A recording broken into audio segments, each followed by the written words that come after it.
Hello and welcome to Spotlight on Education. I'm Dr. John Kopko, Superintendent of the East Brunswick Public Schools and your host for the program. Today I think we've planned a very interesting program, and I have three special guests with me in the studio. First of all, Matthew Cohen. Matthew is a graduate of East Brunswick High School and is attending the University of Michigan. Sitting next to him is Harris Aaron. Harris is a senior at East Brunswick High School, and Stephanie Toto, and Stephanie is a sophomore at East Brunswick High School right now. The interesting thing is that these three individuals were with us 3 years ago when Matt was a senior at the high school, and Harris was in the 9th grade at Churchill, and Stephanie was a 7th grader at Hammersholt. And we've asked them to come back with us again this year to share some of their thoughts of the school system.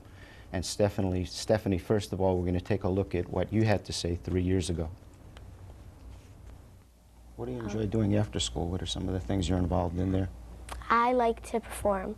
I like to dance and sing and act. And I take jazz, tap, and ballet, and acting, and voice. And I participate in the Junior Cats company. It's a traveling company. And we go and we compete against other groups.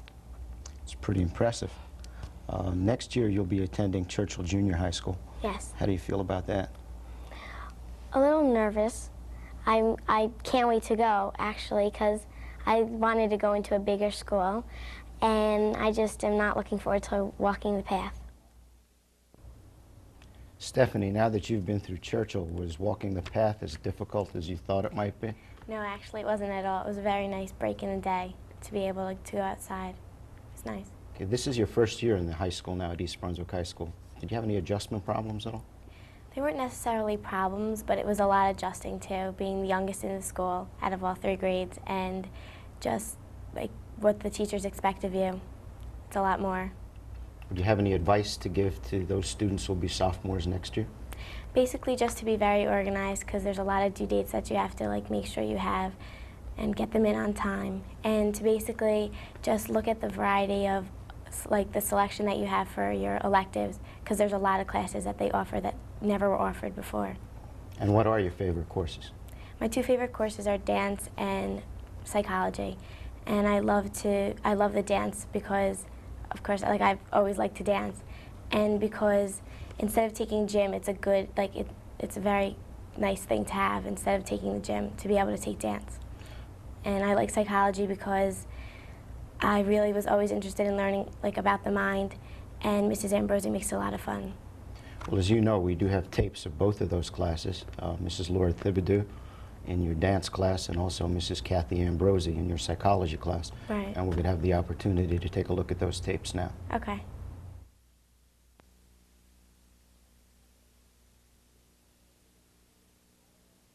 Okay, let's bring our feet into parallel seconds. We'll do the isolation walk. We'll add 1 isolation at a time. Just repeat. 5, 6, right, good. Step together, step down, left, single. Once again, just repeat. Step together, step down, left together, left, single. 1, 2, 3, 4, 5, 6, right foot apart. Right hip, left hip.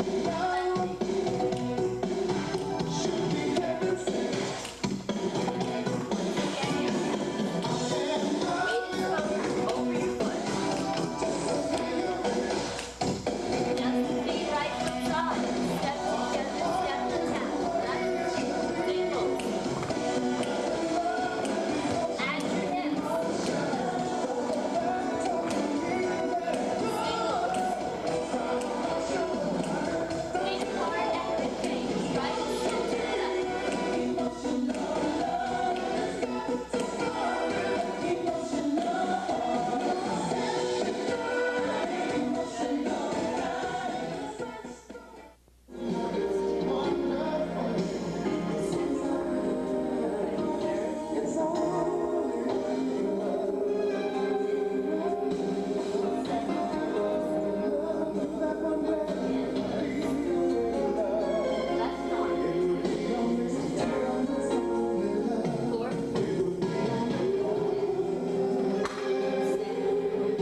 personality traits and characteristics which are inherited, and we have proven they are inherited through geneticists' research. That's hard to say. Okay, for example, the trait of psychosis is carried through the genes and the chromosomes. The psychosis is a severe and disabling mental disorder. Schizophrenia, manic depression in particular, has been identified as a genetic trait. Okay, depressive types of personalities are carried through the genes and the chromosomes. Alcoholism is now determined to be genetic. These are personality traits. These are not physical characteristics, like your hair color, your eye color. This is something in your personal makeup. It makes you the person that you are.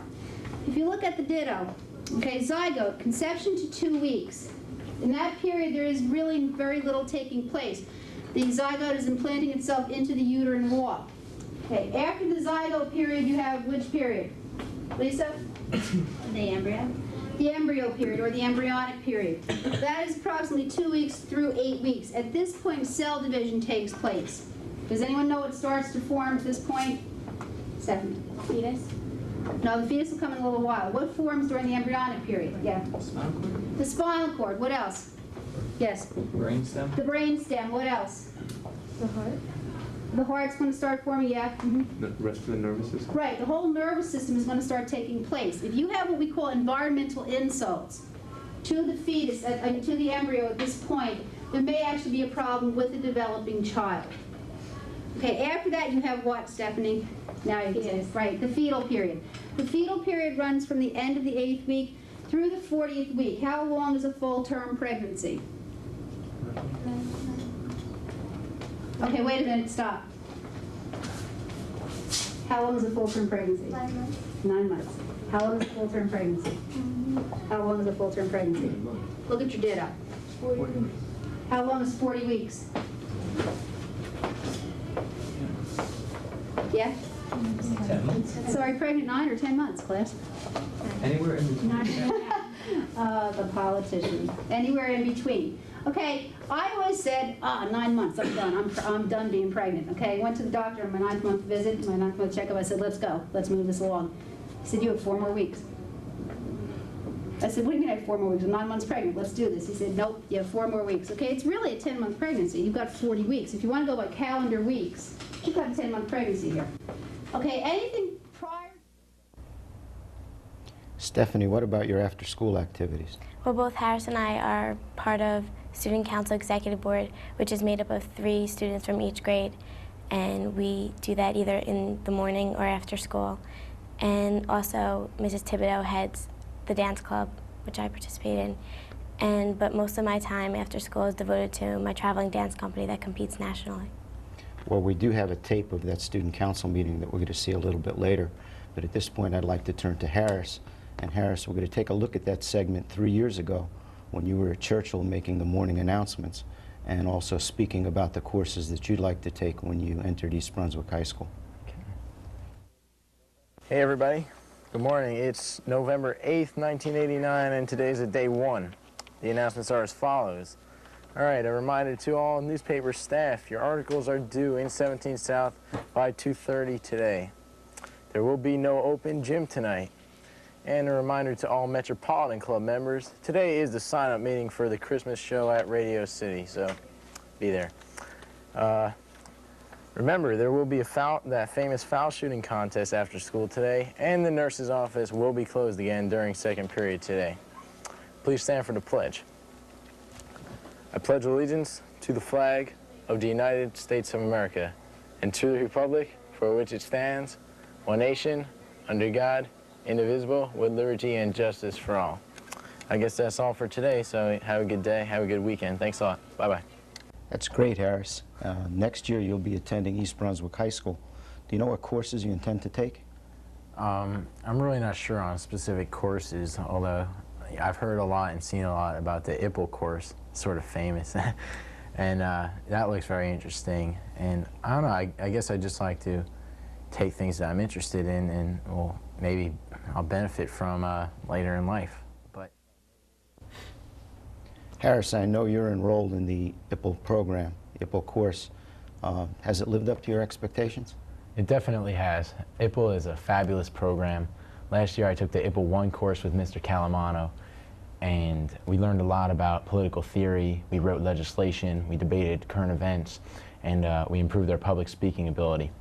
And this year, I'm enrolled in the EBHS 2 class with Mrs. Meyerhoff, in which we're competing in the national competition on the bicentennial of the Bill of Rights. So we study the Constitution and the Bill of Rights with great detail and the ideas behind them. Are there any other courses that you particularly enjoy? This year, I'm also in a humanities course, which I just adore. It's a lot of fun. The teacher's great. My fellow classmates are great. You just get a lot out of it. And of course, I've enjoyed various other classes in all the fields: math, science, English, history. Well, we do have the tape of your EBHS class with the teacher, Mrs. Dolores Meyerhoff, and also the humanities class with being instructed by Mr. Steve Michaud. And we're going to take a look at those tapes right now.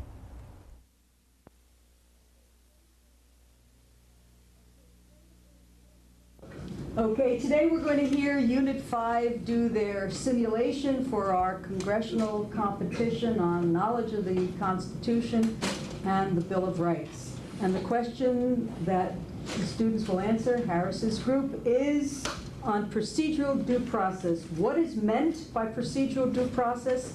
Why would a free society be impossible without it?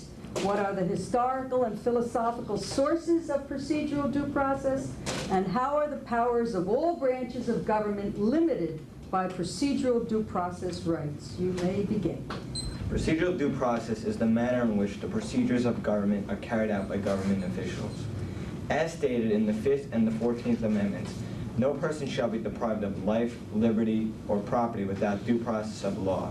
In 1908, the Supreme Court stated that due process of law means no change in ancient procedure can be made which disregards those fundamental principles which protect the citizen in his private right and guard him against the arbitrary action of government. Originally referred to as the law of the land, procedural due process dates as far back as the Exchequer, a charter of Henry I of 1100. Historians trace its development through the Magna Carta of 1215, which contains rights such as a trial and freedom from excessive fines. A 1354 Act of Parliament reconfirmed the Magna Carta, stating, "No man shall be put out of land without being brought in answer by due process of law." As seen throughout history, procedural due process plays an important role in limiting the powers of the three branches of government.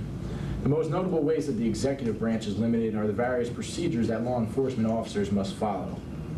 In order to conduct a search, the police must obtain a warrant by convincing a judge that they have probable cause. Before interrogating suspects, the police must inform the accused of their legal rights as set forth in Miranda v. Arizona. Many of these rights of procedural due process deal directly with the limitations due process places on the judicial branch. Every person has the right to a fair trial, and since Gideon v. Wainwright in 1963, indigents have the right to counsel when charged with a serious crime. Other checks against the judicial branch include a person's protection against self-incrimination and the prohibition of excessive bails and cruel and unusual punishments.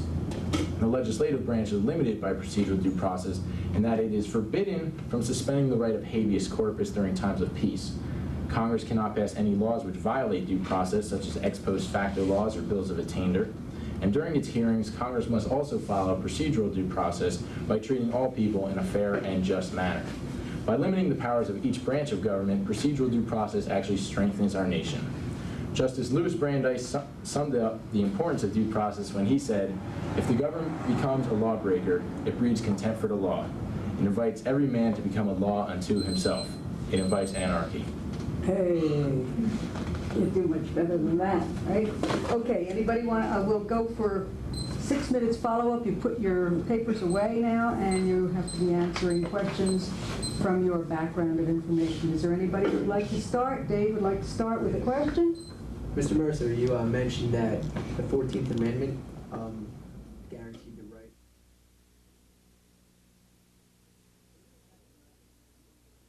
It really kind of annoys me. I'm just sort of a little too nice. Everything is ooh. I hear myself saying, how terrific. And there's this woman making a face. I really mean it's terrific. I don't mean I wish I looked like that. I don't mean I wish my children look like that. I don't mean my private life I want to kiss you. But I mean that's amazingly, undeniably something.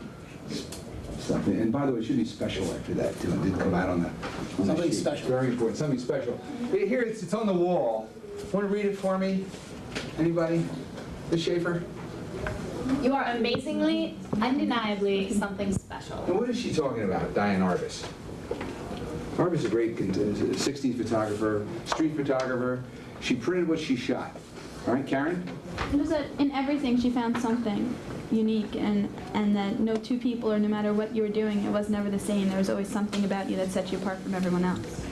Well, it's absolutely true. Harris? Yeah, well, she did street photography, and she found beauty in everyone, not just famous people or giants in the corporate world or anything like that. Everybody's special in some way, shape, or form. What does she mean? They actually like me. I don't mean I want to kiss you. I don't want to marry you. I don't want to have your children. What is she talking about in that sequence? Take a paragraph. She says, actually, they tend to like me. I'm extremely likable with them. I think I'm kind of two-faced. I'm very ingratiating. It really kind of annoys me. I'm just sort of a little too nice. Everything is, Jared, how did she say it? You said it so well. Everything is ooh. Everything is ooh. Have you heard people say ooh, you know? I hear myself saying, how terrific. And there's this woman making a face. I really mean it's terrific. I don't mean I wish I looked like that. I don't mean I wish my children looked like that. I don't mean in my private life I want to kiss you. But I mean, that's amazingly, undeniably something special.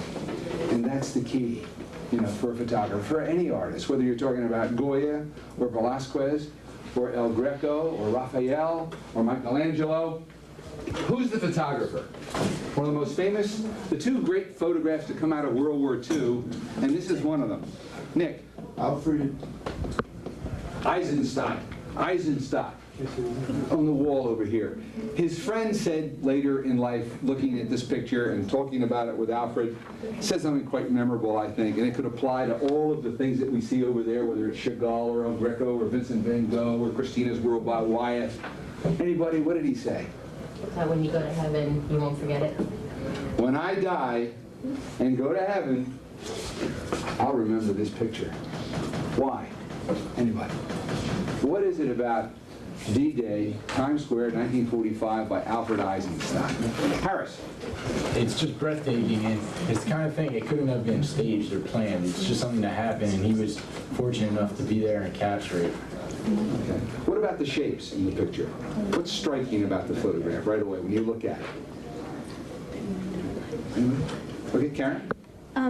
The contrast between like the white and the black, and just like the sharp contrast of black and white in the figures. Jared? The way her body like falls. Harris, what after-school activities are you involved in? I spend most of my time working with the East Brunswick High School Student Council, which deals with all sorts of issues related to the school and the community. I'm also president of the senior class, so I work with fellow officers on the senior class council with issues concerning just the senior class, the prom, fundraising, that sort of thing. I'm also a member of the high school mock trial team, which is a great activity, and I'm a volunteer tutor through the National Honor Society. It's terrific. As I mentioned previously, we do have a tape of one of the student council meetings, and we're going to see that right now.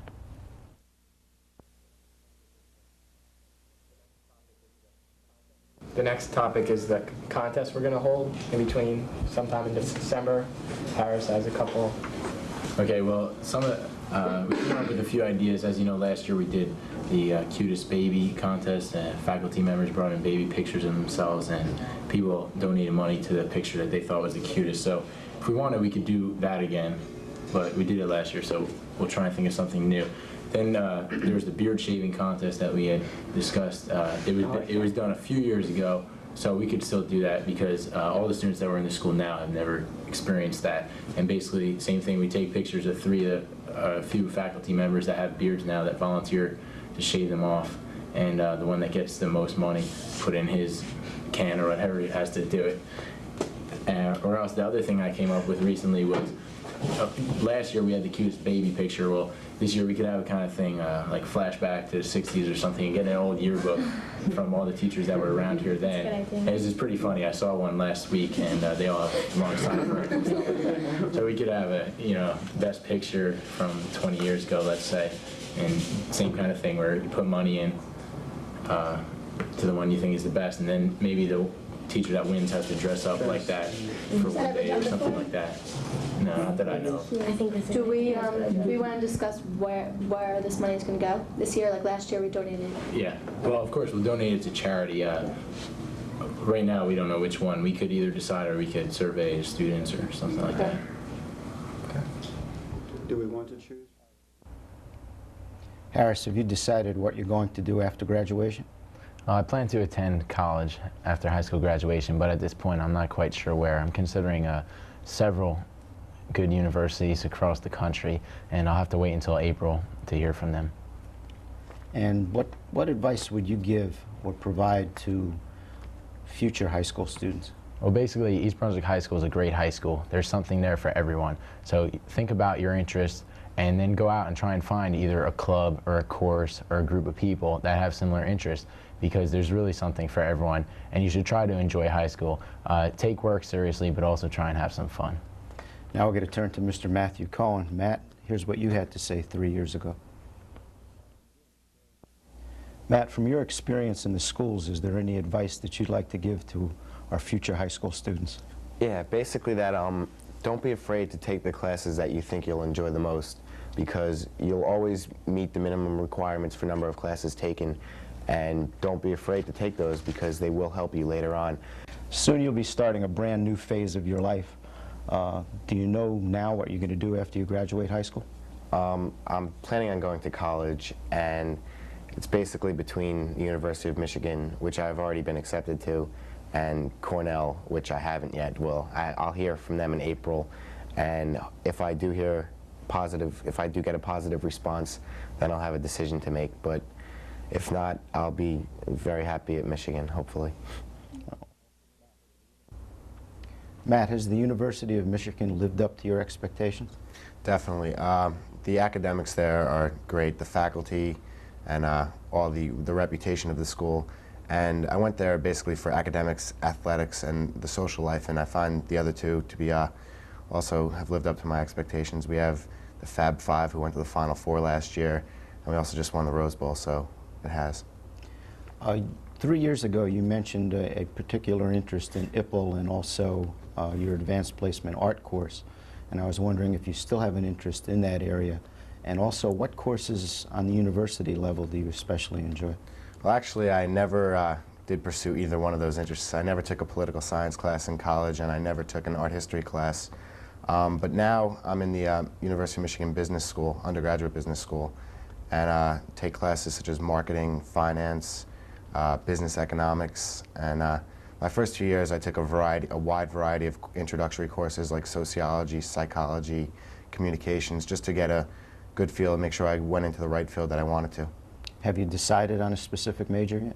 Well, like I said, I'm in the business school, but no, I haven't decided on an exact major. I'm deciding between marketing and finance, and thinking about doing a double major with the two.